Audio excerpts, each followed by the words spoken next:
एक तो ये है कि यह वाराणसी जो है त्रिदेवों की दृष्टि से माना जाए तो ब्रह्मा रचनाकार हैं, विष्णु आवश्यकतानुकूल अवतार लेकर निराकरण करते हैं, और जो शिव हैं वो हर चीज़ में भला, शिव के नाम का अर्थ भला है, वह कल्याणकारी है, शिवता है। इसी दृष्टि से जो भी यहाँ आता है, और आप द्वादश ज्योतिर्लिंग की दृष्टि से देखें तो ये शिव कॉन्शियसनेस आपको 12 जगह दिखाई पड़ेगी, जहाँ जहाँ है ये। उस दृष्टि से वाराणसी आने के बाद यहाँ पर संभावना दिखाई पड़ती है व्यक्ति को। वह ऊब कर रोड से अगर चला जाए, कहाँ एकांत होकर बैठने की जगह पर भी पहरा हो जाता है, बैठने नहीं देते। लेकिन यहाँ एक तरफ है कि सब कुछ छोड़कर आप गंगा किनारे चले जाएं तो विविध धारणाओं से लोग आते हैं। कुछ लोग स्वच्छता की दृष्टि से आते हैं, कुछ तैरने की दृष्टि से आते हैं, कुछ तीर्थाटन कराने की दृष्टि से आते हैं। तो वहाँ गंगा किनारे बैठ के भी अपना समय और अपना अकेलापन वो दूर कर सकता है। इसीलिए बाहर से जब आए लोग, विभाजन के बाद ही, बहुत पुरानी चीज़ें लेके चलने की बात नहीं, आप विभाजन के बाद देख लें तो कुछ लोगों में एक जातीय स्वाभिमान होता है, वो भिक्षाटन नहीं करते, वो थोड़ा सा कुछ अपने से करके आगे बढ़ना चाहते हैं। तो जो साधन मिला तो थोड़ा सामान लिया, किसी से थोड़ा उधार लिया और 4 घंटे मेहनत की, उस पर 10 रुपया लगा के 4 आना भी मिला तो उसका 1 रुपया मिला, 9 रुपया 12 आना, 10 रुपया 12 आना उसको दे दिया और चवन्नी अपने लेकर भी चना खा लेगा, लेकिन हाथ नहीं फैलाना पड़ा।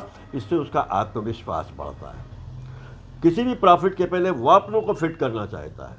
प्रॉफिट के पहले ये है कि मैं भीख न मांगूं। विस्थापन के बाद लोग आए तो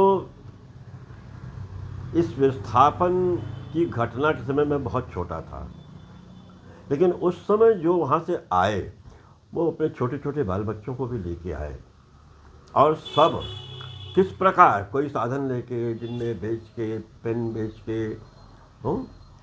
कपड़ा थोक का लेके उसको बेच के बहुत कम मार्जिन पे जिसमें वो बिक जाए, और घर में महिलाएं जो है थोड़ी सिलाई कढ़ाई ये सब करना, सब हाथ नहीं फैलाया, हर और हाथ बढ़ाया, फैलाया नहीं। दुकानों के नीचे आए, दुकान चल रहे हैं, क्या दुकान खोलने के पहले पहुंच के भैया हम साफ कर दें थोड़ा, क्यों के नीचे हम भी कहीं बैठ जाएंगे। तो उसका सुराही भरना या फलाना बनाना, उसका श्रम देख कर, उसके विनीत व्यवहार देख के दुकानदार अच्छा भैया कर दो साफ। फिर थोड़ा कट पीस लिया, कुछ लिया, दुकान के नीचे बैठ गए। घर से चना और प्याज लेके आए, खा लिया। दिन भर जो बिका, तो जो दुकान से नीचे के काम हो उसमें वो सहायक ही होता था, बाधक नहीं। बाहर से कहाँ भी बुला के दुकान में बिकता, अब दुकान के नीचे पटरी में बैठा है, और दिन भर की कमाई के बाद शाम को उठा, दुकान बंद करने में सहायता की, और अपना जो प्रॉफिट रख दिया, भैया हम कहाँ ले जाएंगे, कहाँ रखेंगे, हम तो ऐसे ही टेंट में सो रहे हैं, आप इसको रख लीजिए। होते होते होते धीरे जुड़ रहा है कि भाई कब तुम लोगे, सरदार जी कब लोगे, बादशाह कब लोगे, क्या छोटे में बड़ी बात, आपकी तो इतनी बड़ी दुकान है, मेरा भी छोटा सा पैसा लगा दीजिए। तो फिर मुझे बड़ी बात में मैं भी पता लगा दुकानदार ने, अब आत्मीय हो गए, ऊपर ही भेज रहे हैं, लोग नहीं जान रहे दुकान के ही अंश है, प्रॉफिट हो रही है।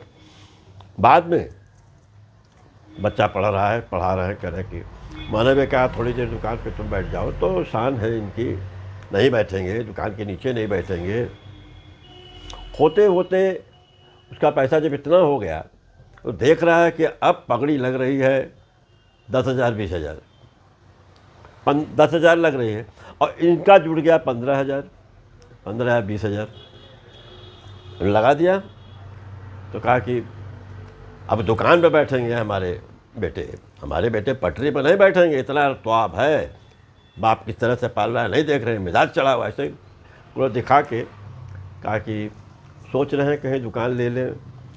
तो दुकान मालिक ने कहा हाँ ले लो, कहीं ले लो। कहा कि 10-15 हज़ार तक ही मिल जाता, कहीं 10 लेट चल रहा है, और 15 की बात, अब 15 मिल जाता तो हम कहीं ले लेते रखेंगे। तो कहा कि एजेंसी लिया हम दुकान वाले ने, उसके पास बड़ी एजेंसी है तो उसका तो माल बिकना ही है। तो कहा कि ये ले लो। कह रहे हम मेरी हैसियत है, कहना नहीं 15 कह रहे हो ठीक है।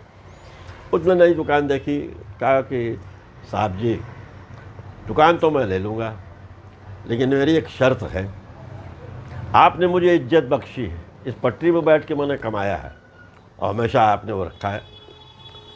आप छूट जाओगे, दूसरी जगह जाओगे, आप वादा करो कि आप जहाँ बैठते हो बैठे रहोगे और हम इसी पटरी पर बैठेंगे, तब तो हम आपकी दुकान ले लें। दुनिया को पता नहीं चलता कि दुकान बिक गई।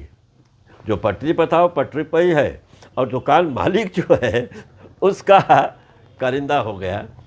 और इस तरह से थोड़े दिन बाद पता चला वो दुकान में बैठे, बगल की दुकान ले ली।